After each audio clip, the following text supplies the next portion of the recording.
అహర్నిశలు కష్టపడాలి. నేను ఇక్కడున్న మిమ్మల్ని అందరినీ కొన్ని విషయాలు కోరాలనుకుంటున్నా.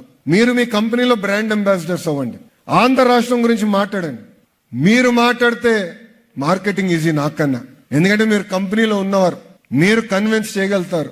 ఎవరినో ఒక కంపెనీ, మీరు పనిచేస్తున్న కంపెనీ భారతదేశంలో పెట్టుబడులు పెట్టాలని ఆలోచిస్తే ఇమీడియట్ గా మాకు తెలియజేయండి. ఆ డీల్ క్లోజ్ చేసే బాధ్యత మేము తీసుకుంటామని సభాముఖం తెలుపుతున్నాం. గడిచిన 5 సంవత్సరాలు మాతో కలిసికట్టుగా మీరందరూ పోరాడారు. మన రాష్ట్రాన్ని కాపాడుకున్నాం. ఇప్పుడు కలిసికట్టుగా మన రాష్ట్రాన్ని మనం పునర్నిర్మాణం చేయాలి. We have to rebuild our state together. మేమందరూ ఒకే లక్ష్యంతో పనిచేస్తున్నాం. 180 బిలియన్ ఎకానమీ ఉన్న ఆంధ్ర రాష్ట్రాన్ని ఎట్లా $2.4 ట్రిలియన్ ఎకానమీ అవ్వాలి, దాంట్లో మీ అందరూ భాగస్వామ్యం అవ్వాలి. అద్భుతమైన అవకాశాలు ఉంటాయి, బట్ నథింగ్ ఈజ్ ఈజీ. నా జీవిత ప్రయాణం చూస్తుంటే మీకు అర్థమై ఉంటుంది. హైస్ ఉంటాయి, లోస్ ఉంటాయి, కానీ కష్టపడదాం. ఒక ఫోకస్ తో పనిచేద్దాం. 1 కాదు, 2 కాదు, 3 దెబ్బలు తగిలినా నిలబడదాం.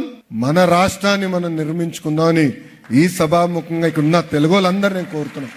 ఈ ఎకనామిక్ గ్రోత్ స్టోరీలో మీరు అందరు భాగస్వామ్యం అవ్వండి. ఈరోజు పొద్దున నన్ను రిసీవ్ చేసుకున్న వారు కూడా అడిగారు, సార్ మేము ఎంఎస్ఎంఈ, మమ్మల్ని మీరు జాగ్రత్తగా చూసుకుంటారా అని అడిగారు. వాళ్ళకి ఒకటే చెప్పా, నాకు గూగుల్ ఎంత ముఖ్యమో ఎంఎస్ఎంఈ కూడా నాకు అంతే ముఖ్యం. రవి గారు వేదికమైన ఉన్నారు. ఏపీఎన్ఆర్టీలో మిమ్మల్ని సపోర్ట్ చేసేదానికి ప్రత్యేక విభాగం ఏర్పాటు చేస్తాం. అదే ఎకనామిక్ డెవలప్మెంట్ బోర్డు కి లింకప్ చేస్తాం. ఎకనామిక్ డెవలప్మెంట్ బోర్డు అయితే నేను ప్రతి కేబినెట్ మీటింగ్ తర్వాత రివ్యూ చేసుకుంటున్నాం ప్రోగ్రెస్ ఎంత వరకు వచ్చిందని. సో మీరు 50 లక్షలు పెట్టుబడి పెట్టినా, 50 కోట్లు పెట్టుబడి పెట్టినా, నిరుద్యోగ యువకులకు ఉద్యోగాలు కల్పిస్తే నేను మీకు అండగా నిలబడతా. ఒక్కసారి గాని మీరు ఆంధ్ర రాష్ట్రానికి పెట్టుబడి పెడితే it is no longer your project, it is our project. Together we will ensure that it is a successful mission.